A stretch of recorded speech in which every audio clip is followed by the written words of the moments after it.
Halo semuanya, nama saya Ratu Bagus Burhanali Kusuma dengan nomor NIM D1A020443 dari kelas Hukum Tata Negara G1 Universitas Mataram. Pada video kali ini saya akan menjelaskan apa itu pengertian dan juga sumber dari hukum tata negara.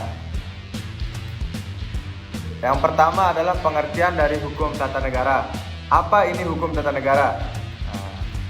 Hukum tata negara ini merupakan cabang ilmu hukum yang membahas mengenai tata struktur kenegaraan, mekanisme hubungan antar struktur kenegaraan, serta mekanisme hubungan antara struktur negara dengan warga negara.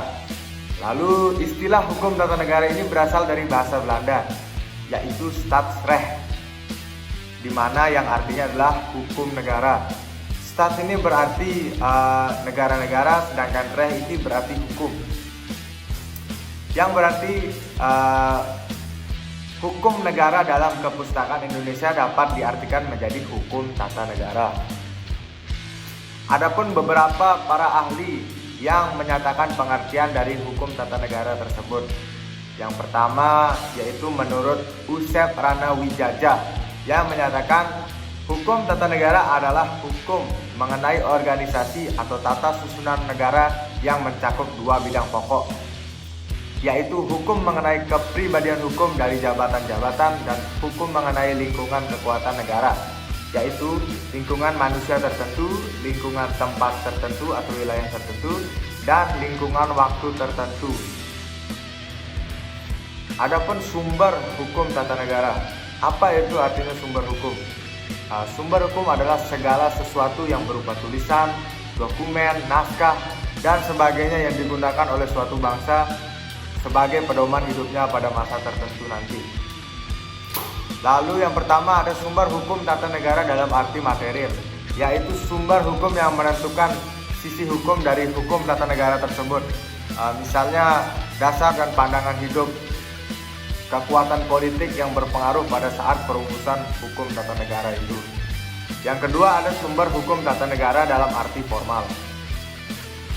Ini adalah sumber hukum yang dilihat dari segi bentuknya, yang terdiri atas yang pertama ada hukum perundang-undangan ketatanegaraan, yang kedua ada hukum adat ketatanegaraan, hukum kebiasaan ketatanegaraan atau konvensi ketatanegaraan, jurisprudensi ketatanegaraan, lalu hukum perjanjian internasional ketatanegaraan atau yang bisa disebut traktat, dan doktrin ketatanegaraan. Sumber hukum tata negara Indonesia. Sumber hukum material. Dalam ketetapan MPRS nomor 20 tahun 1966 dikenal istilah sumber dari segala sumber hukum, yaitu Pancasila yang merupakan sumber hukum material dalam hukum tata negara Indonesia, di mana perwujudannya ini sebagai sumber segala dari sumber hukum, yakni melalui proklamasi kemerdekaan 17 Agustus 1945, Dekret Presiden 5 Juni 1959, UUD 1945, dan yang terakhir ada Surat Perintah 11 Maret. Lalu sumber hukum formal dalam ketetapan MPR nomor 3 tahun 2000 yang mengubah ketetapan MPR nomor 20 tahun 1966 itu ketetapan MPR nomor 5 MPR tahun 1973, maka sumber hukum formal hukum tata negara Indonesia sebagai berikut.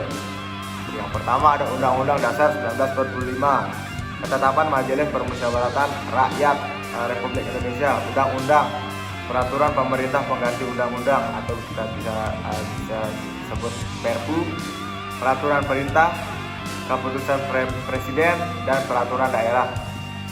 Pada Undang-Undang nomor 20 tahun 2004 yang menggantikan ketetapan MPR nomor 3 tahun 2000, sehingga sumber hukum tata negara sesuai dengan Undang-Undang nomor 10 tahun 2004 sebagai berikut.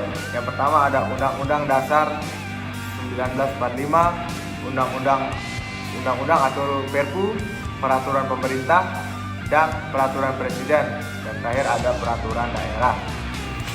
Setidaknya segitu yang bisa saya sampaikan tentang pengertian dan juga sumber dari hukum tata negara tersebut. Saya minta maaf bila ada salah kata, dan juga terima kasih sudah menonton video kali ini. Salam sehat.